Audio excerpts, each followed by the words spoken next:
In today's video, I'm going to teach you how to manage large files in Google Drive on a computer.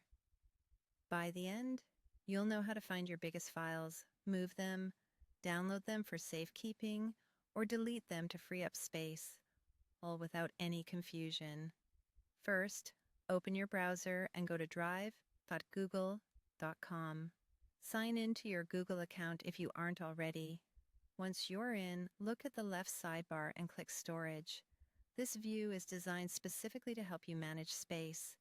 Your files will automatically be sorted by size, from largest to smallest, so the biggest space-hogging items appear right at the top.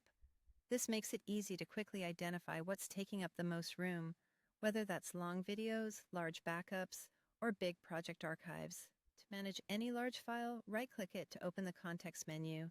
If you're on a trackpad, a two-finger click works too. Now you have a few options. Choose Move to Trash if you're ready to remove the file from your drive. This is a great way to quickly reclaim space, but remember, the file will sit in trash until you permanently delete it. If you think you might need it later, that's okay. Trash is a safe holding place for now.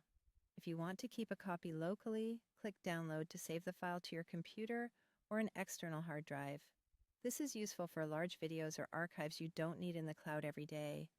Make sure you have enough local storage before downloading, and if you're using an external drive, connect it first so you can save directly to it. If the file is staying in Drive but you want it somewhere more organized, click Organize, then Move, and select the folder where it should live. You can keep your drive tidy by grouping large files into dedicated folders, which makes them easier to review later. Take a moment to confirm the destination folder so you don't misplace anything. When you're ready to permanently delete files and free up space for good, click Trash in the left sidebar. Right-click the file you no longer need and choose Delete Forever. Keep in mind, this action can't be undone, so double-check that the file isn't needed by you or your collaborators before confirming.